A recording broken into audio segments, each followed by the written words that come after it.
Hey, so let's take some time to understand while loop. So the way while loop work is pretty simple, like while will continue to execute block of code while some condition remains true. For example, if we relate it to that of our pool example we discussed in if condition, it would be while my pool is not full, keep filling it with water. Or another one could be like if we created a robot to feed our dogs.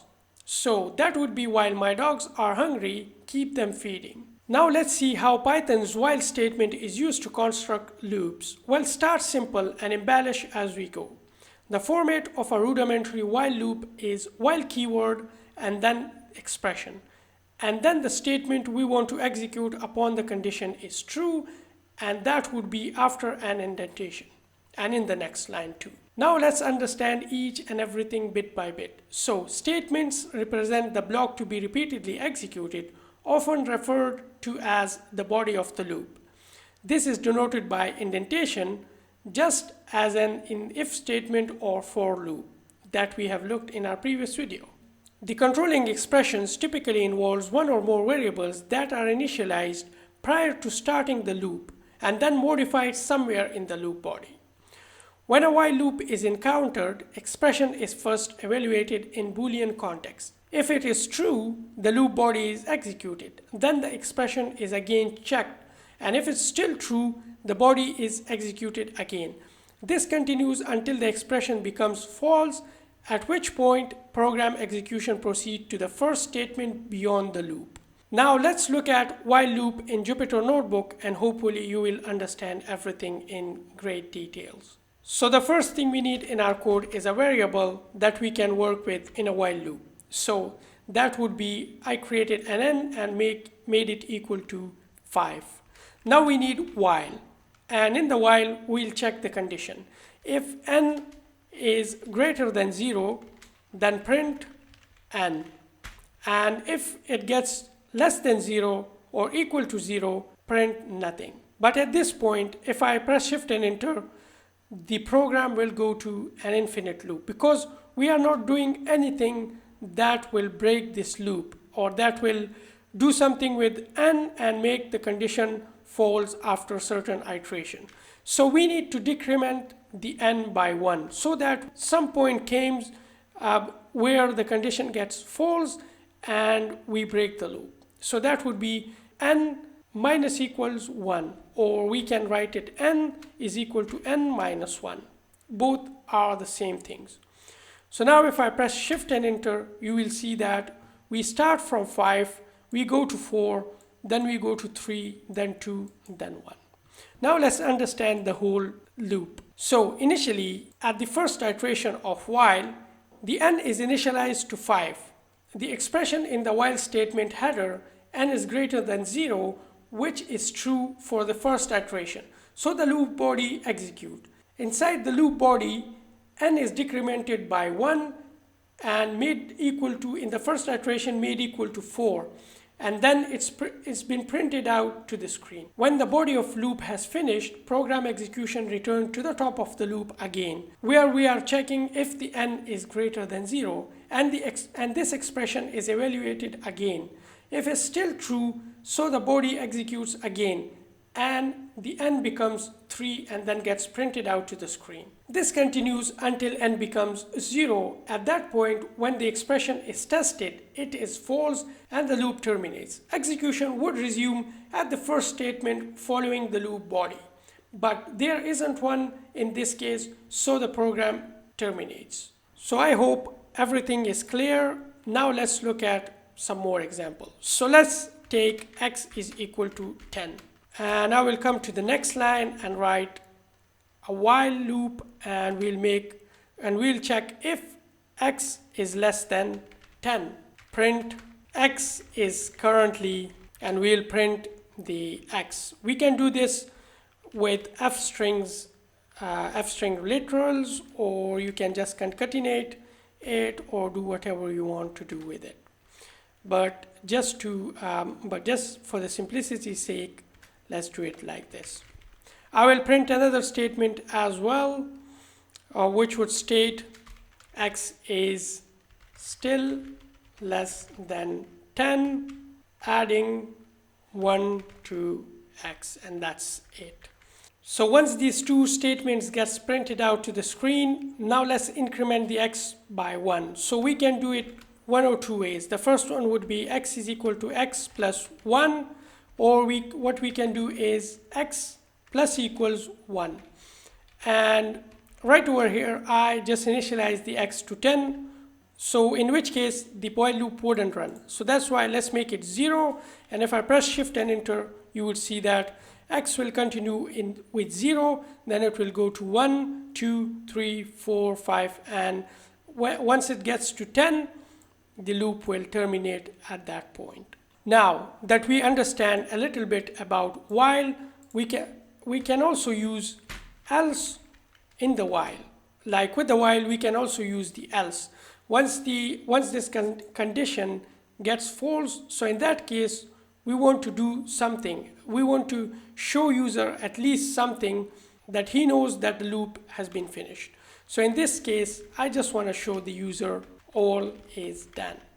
And if I press shift and enter, you will see that at the end of the statement, when the x gets to 10, the loop will print, or the all done print statement will get executed. Now that we understand a little bit about while loop, how it works, initialize a variable at the start of the loop or above the loop, then we write while keyword, and then we check an expression. If the expression is true, the statements in the while body gets executed.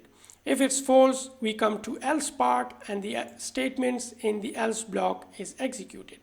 Now let's also understand break, continue, and pass keywords, and look at how they work and how we can utilize them in a while loop and do some great stuff. So let's first understand what they are. The Python break statements immediately terminate a loop entirely. Program execution proceed to the first statement following the loop. So this is basically the break statement. Whenever we add a break statement inside the while loop or a for loop, it will terminate the loop immediately without looking at anything. Now the continue statement is a little bit different from the break statement. The Python continue statement immediately terminates the current loop iteration.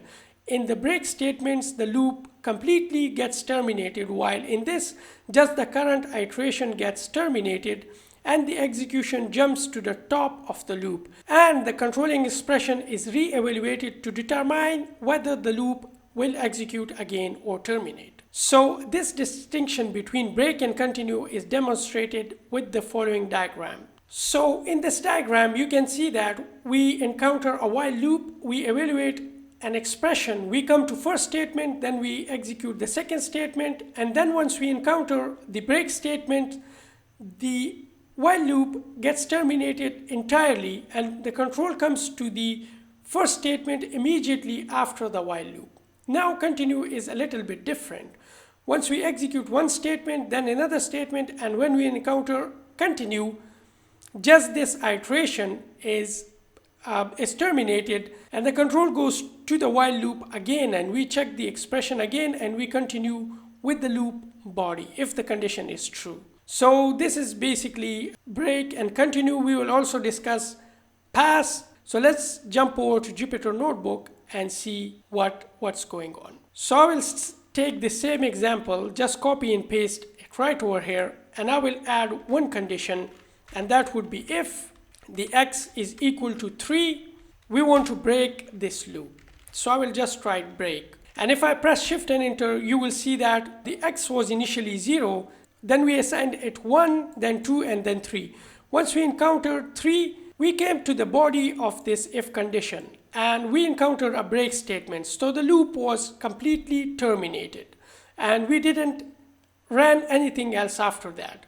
Like it didn't even ran this else condition. If we write something like right over here, I'm outside the while loop, and press shift and enter, you will see that once we encounter this break at third iteration or at fourth iteration, the loop gets completely terminated. We don't even run this else condition. So the loop comes over to this statement and we just print out this statement. Now let's look at continue statements. So I'll just copy and paste the same thing, paste it right over here, and instead of this break statements, we'll write continue. And instead of incrementing this variable right over here, I will increment it at the start of the loop. And I will push these print statements below this if condition. So if I press shift and enter, you will see that the loop will start executing, and the x would be 1, then it will get 2, and once it gets 3, it will just terminate this iteration. So instead of printing these statements, we terminated the loop and the control was brought to this while statement. The condition was checked, it was true, the x was incremented again, it was made 4, and then we continued the normal execution routine. So this is basically continue statements, and this is basically break statements. So up till now, we understood while loop, how it behaves, how it works, how it checks condition, how the else part of the while works, and in the end, we discuss continue and break statements. Now let's look at one more keyword, and that is pass. So what the pass works is, suppose I have a for loop, we'll just copy and paste this. So if I press shift and enter, you will see that I will get an error, and it's because the Python works with indentation, and right over here it doesn't see an indentation. If I just press enter and give this while loop some indentation, even if I add some comments like this won't get executed, even if I put this comment, again I will get the error.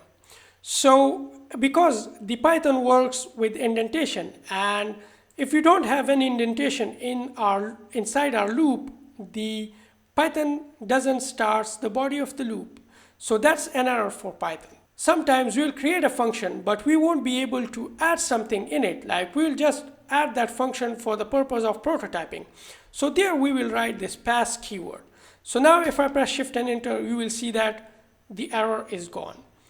This pass keyword tells the while loop or any function or if condition that here is your body, here is your indentation, you are all set to go. You don't have to throw any error. The developer is not yet ready to add some code inside your body, so you just need to calm down and stay without error. So that's it. That's the job of the pass keyword. Now in the end, let's also discuss infinite loop. So suppose if you write some condition which never gets false, so the Jupyter notebook will get to an infinite loop. In our case, this is an infinite loop. You can see a star right over here in front of the cell. So that means we have ran into, it's because we came over to the body of the while. We evaluated this condition, we ran the body of while, but there is nothing that can make this condition false. So every time the while loop runs, it runs the body of the loop, it again checks the condition, but the condition is again true, again true, again true. So we get to infinite loop. If you ever get to an infinite loop, then you do anything in your Python, it will not get executed. So in order to come out of the infinite loop, you just need to restart the kernel and everything would be okay. So if I press shift and enter right over here. So this is pretty much it for this video. I hope you did understand what while loop is, how it works, what are the break, continue and pass keywords, what is an infinite loop. So have a pleasant day, bye for now, and I will see you in the next video. So till next time, stay cheeky breaky, peace out.